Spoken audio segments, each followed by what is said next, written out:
roturier, Daniel Westlund n'était pas destiné à devenir un membre de la famille royale de Suède.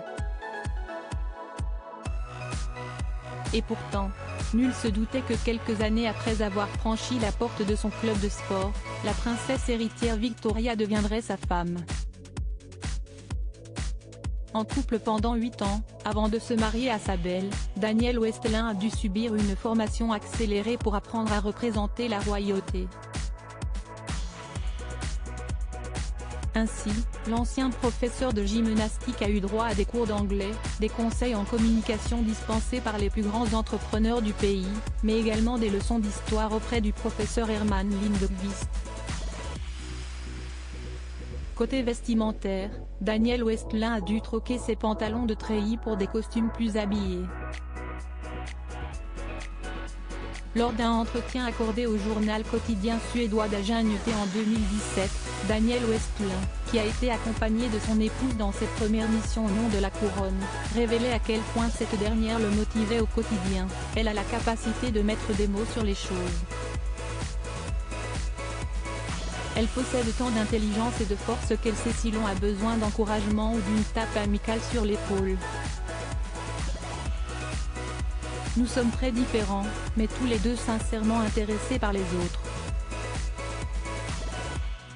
Notre engagement social est fort. La prévention, la santé sont des thèmes qui me tiennent à cœur.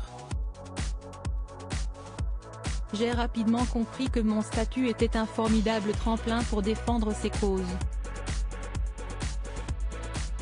Si est-il très stimulant d'avoir une épouse qui a vécu tant de choses. Si est-il un privilège et je ne suis reconnaissant si Daniel Westlund s'est fait accepter par la famille royale, il devait également retourner l'opinion publique en sa faveur. Pari réussi pour le papa de la princesse Estelle et du prince Oscar, qui a véritablement trouvé sa place dans cette nouvelle vie. Quel privilège de pouvoir rendre les gens heureux juste en leur disant bonjour et en les regardant dans les yeux pour leur demander comment ils vont. L'une des forces de notre monarchie est de pouvoir apporter de la joie et susciter l'attention des autres, mais il faut aimer cela. Nous pouvons rassembler. Regardez notre mariage. Il y avait un demi-million de personnes dans les rues et sur les places de Stockholm. La foule dégageait une joie immense. Nous rencontrons toutes les franges de la population, ceux qui prennent les décisions des entreprises, comme ceux qui ont les conditions de vie les plus dures, des mères célibataires. Si est-il un privilège et je ne suis reconnaissant.